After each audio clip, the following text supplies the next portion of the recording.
আওয়ামী লীগ নেতা শতবর্ষী মাঠ দখল বাধা দেওয়ায় এলাকাবাসীর বিরুদ্ধে মামলা। মোহাম্মদ ওয়াহিদের তথ্য ও ভিডিও চিত্রের ডেস্ক রিপোর্টে বিস্তারিত। কিশোরগঞ্জের করিমগঞ্জ উপজেলার আতকাপাড়ায় শতবর্ষী ঐতিহাসিক ঈদগাহ ও খেলার মাঠ দখলের প্রতিবাদে মানববন্ধন ও বিক্ষোভ মিছিল অনুষ্ঠিত হয়েছে। আওয়ামী লীগ নেতা আবু আনিস ফকিরের দখল চেষ্টায় বাধা দেওয়ায় এলাকাবাসীর বিরুদ্ধে মামলা দায়েরের ঘটনায় বুধবার দুপুরে আতকাপাড়া ঈদগাহ মাঠে ঘণ্টাব্যাপী এই কর্মসূচি পালিত হয়। মানববন্ধনে বক্তারা অভিযোগ করেন, আবু আনিস ফকির দীর্ঘদিন ধরে রাজনৈতিক প্রভাব খাটিয়ে মাঠটি দখলের চেষ্টা চালিয়ে আসছেন। এক পর্যায়ে মাঠে পুকুর খনন করা হয়। পরে এলাকাবাসী ঐক্যবদ্ধ হয়ে তা ভরাট করে মাঠ পুনরুদ্ধার করে। এতে ক্ষুব্ধ হয়ে তিনি স্থানীয় ১৯ জন বাসিন্দার নামে আদালতে মামলা দায়ের করেন। বক্তারা বলেন, শতবর্ষী এই ঈদগাহ ও খেলার মাঠ শুধু ধর্মীয় ও সামাজিক অনুষ্ঠান নয়, প্রজন্মের পর প্রজন্মের ক্রীড়া সংস্কৃতিরও প্রাণকেন্দ্র।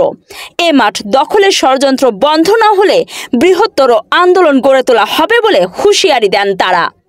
এলাকাবাসী মামলার অব্যাহতি ও আবু আনিস ফকিরের বিচারের দাবিতে অবিলম্বে মাঠ রক্ষার ব্যবস্থা নিতে প্রশাসনের হস্তক্ষেপ কামনা করেছেন।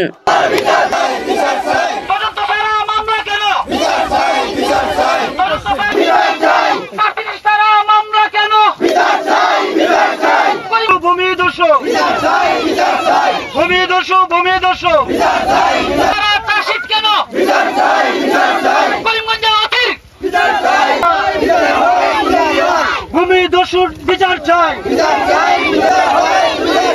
মিথ্যা মামলা হলে বিচার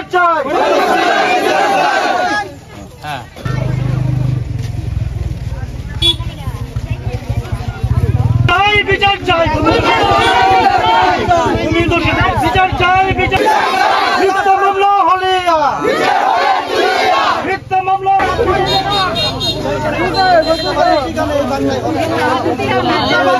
তখন মুখ ধরা বাইরে না